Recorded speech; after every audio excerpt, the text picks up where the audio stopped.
అశోక్ గారు, శంకర్ గారు,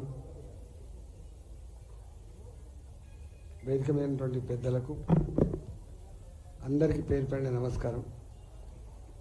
నాకు సైనిక్పూర్లో ఇంకొక ప్రోగ్రాం ఉండడం వల్ల కొంచెం ముందే వచ్చి పోతాను పర్మిషన్ తీసుకున్నా కాబట్టి రెండు మాటలు చెప్పిపోతా. ఒకటేమో జిహెచ్ఎంసీ ఎన్నికలు రాబోతున్నాయి. గతంలో కొంపల్లి ఒక మున్సిపాలిటీగా ఉండే ఆ కొంపల్లి మున్సిపాలిటీ 2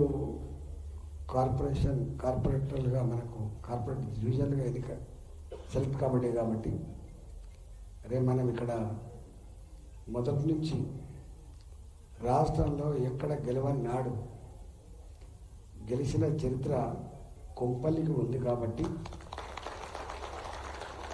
ఆ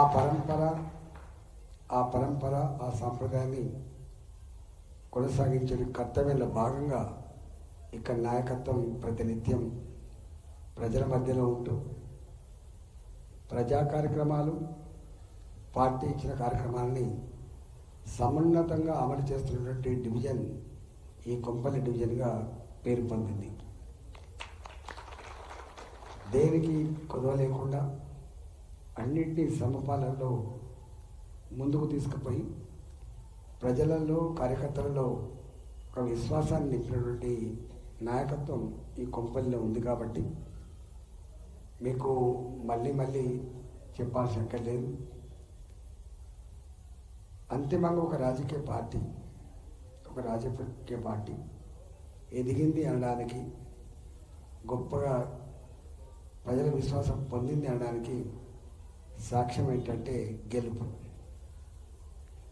మన పార్టీ దేశవ్యాప్తంగా ఎట్లా విజయం పరంపర కొనసాగిస్తుందో మీరు చూస్తున్నారు. అనేక కొత్త రాష్ట్రాల్లో కూడా భారతీయ జనతా పార్టీ నరేంద్ర మోడీ గారి నాయకత్వంలో ఇట్లా పురోగమిస్తుందో చూస్తున్నారు. అన్నిటికీ మిక్కిలి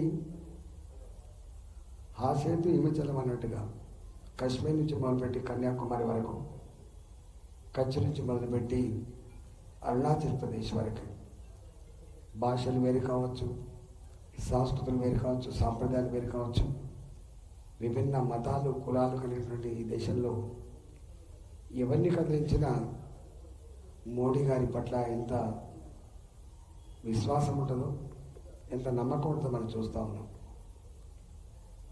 2 సార్లు అధికారంకి వచ్చి 3వసారి అధికారం రావాలంటే ఎన్ని హామీలు ఇవ్వాల్సి వస్తుందో, ఎన్ని రకాల ఇబ్బందులు ఉంటాయో అది అనుభవించే వాళ్ళకి తెలుస్తుంది. కానీ మోడీ గారు మాత్రం ఎక్కడా అలవికాని హామీలు ఇవ్వకుండా 10 సంవత్సరాలు మీ సేవకుడుగా నేను మీ కళ్ళ ముందు పనిచేసిన, నన్ను ఆశీర్వదిస్తే మరో 5 ఏళ్ళు పనిచేస్తా అని చెప్పి దండం పెడితే, కోరితే 3వసారి కూడా ప్రధానమంత్రి చేసినటువంటి ప్రజలు ఇవాళ మోడీ గారి పట్ల ఎంత విశ్వాసం కలిగి మనం చూసినాం. ఈ మధ్యకాలంలో లేటెస్ట్గా మనం చూస్తూ ఉన్నాం. ఏ సర్వేలు చూసినా మళ్ళీ దేశ ప్రధానమంత్రి ఎవరు కావాలంటే ఒకటే పేరు చెప్తారు, నరేంద్ర మోడీ గారి పేరు మాత్రమే చెప్తారు. ఇంత నమ్మకాన్ని, ఇంత విశ్వాసాన్ని కలిగించడానికి ఊరికే ఏదో సోషల్ మీడియాలోనూ ఒక మంచి ఉపన్యాసం ఇస్తున్నాం కాదు. 24/7 24 గంటలలో 18 గంటల పాటు 365 రోజులు ఇప్పటిదాకా శివ చెప్పినట్టుగా మాలాంటలో చేసే పని చాలా తక్కువ. చాలా ప్లాన్డ్గా ఏం చేస్తే ఈ దేశం పురోగమిస్తుంది,